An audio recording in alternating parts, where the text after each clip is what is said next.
Everyone wants a beast at the end of the leash, until that beast decides he's the one walking you. Today, I'm ranking 5 of the most powerful protection breeds, from manageable with brains to absolute expert level only.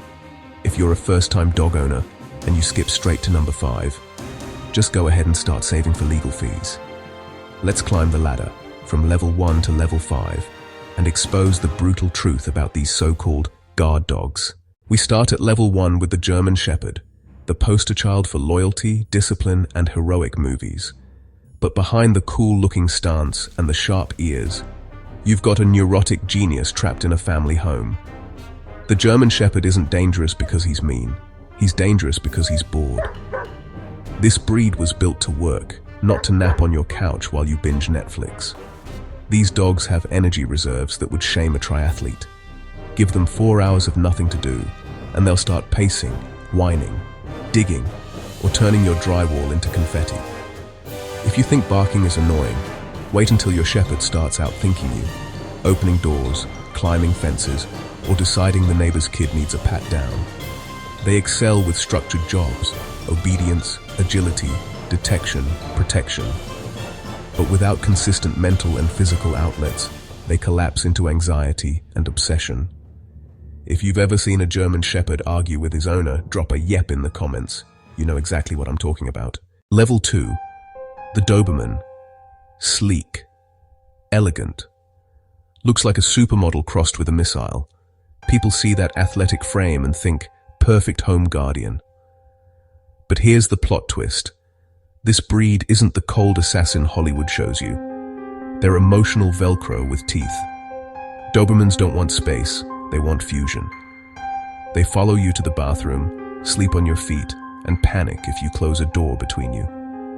They guard through connection, not isolation. So when someone buys one, chains it in the backyard, and says, "Guard my house," that Doberman doesn't guard. He breaks. They develop separation anxiety, chew themselves bloody, and their stress turns into unpredictable aggression. The danger isn't from genetics, it's from emotional neglect. This breed requires constant interaction and leadership. They'll give you their soul, but if you betray that bond, you end up with an unstable weapon. Would you handle a dog that literally wants to live in your shadow? Let me know below, because most people say they can, until they actually do. Level 3. The Rottweiler. The line between control and chaos gets thinner here. This isn't a dog that barks before acting. The Rottie often skips the warning entirely. He makes decisions. When you correct a Rottweiler physically, shove, yank, scream, you've already lost. You can't outmuscle a 130-pound wall of muscle bred to move cattle. You have to outthink him. They're calm until they aren't. Their power is quiet, deliberate, and when it goes off, you realize just how small you really are. A well-raised Rottweiler is an incredible companion, gentle with kids, serious about protection. But this breed is hierarchical. If you're inconsistent, if you waffle, they'll assume leadership by Tuesday. And the mistake many owners make, mistaking obedience for respect. A Rottweiler can obey out of boredom, not loyalty. If you've ever been stared down by a Rottweiler who made you rethink your life choices, smash that like button. You've felt the silent pressure they give off. Level 4. The Cane Corso. If the Rottweiler is a tank, the Corso is the commander inside it. This breed doesn't just protect, it evaluates. A Cane Corso wakes up every morning and asks one question: who's in charge today? And if you blink, he decides it's him. This isn't an aggression issue, it's leadership. The Corso is highly intelligent but dangerously self-confident. Without structure, they test boundaries like a lawyer looking for loopholes. They are naturally suspicious. Miss early socialization, and you'll raise a dog who sees every guest as an intruder. Suddenly, you're explaining to your insurance company why you can't have people over. Cane Corsos respond best to calm, firm authority. No yelling, no bribes, just consistent structure, daily engagement, and trust. Even experienced owners struggle, not because the dog's bad, but because the owner takes a day off. With a Corso, there are no off days. Would you be confident enough to own a dog that challenges your leadership every single morning? Comment, "I could handle it. I'll believe it when I see it." And finally, level 5. The Caucasian Shepherd. The dog that makes even experienced handlers pause. This isn't a pet. It's a livestock defense system with fur.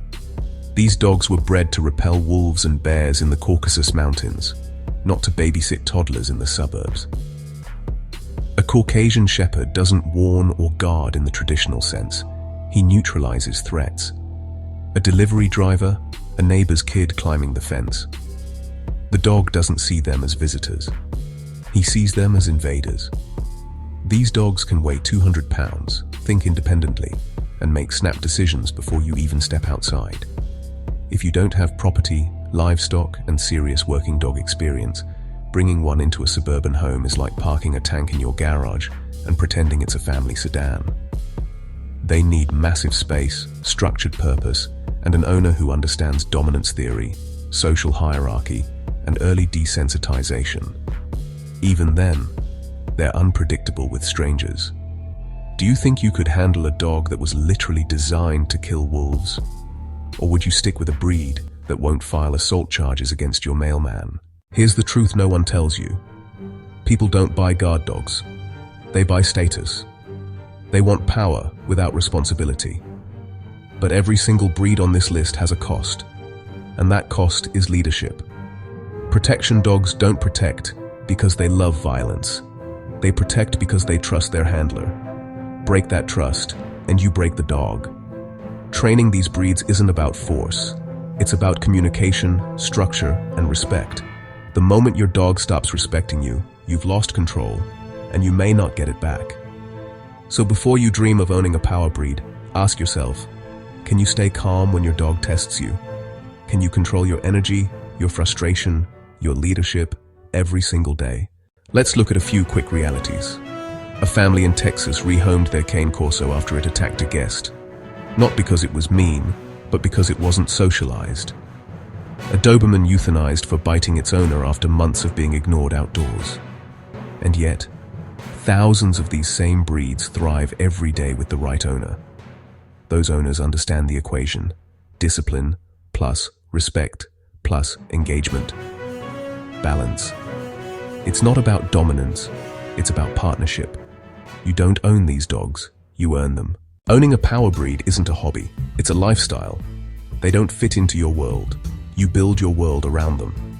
So before you pick the biggest, scariest dog on the internet, ask yourself, does your dog respect you or just tolerate you? Because next week, we're breaking down the 5 silent signs your dog no longer respects your authority. And trust me, you're probably missing all of them. Hit subscribe so you don't miss that reality check. I'm FrankieIQ. And remember, it's never about controlling the dog. It's about controlling yourself.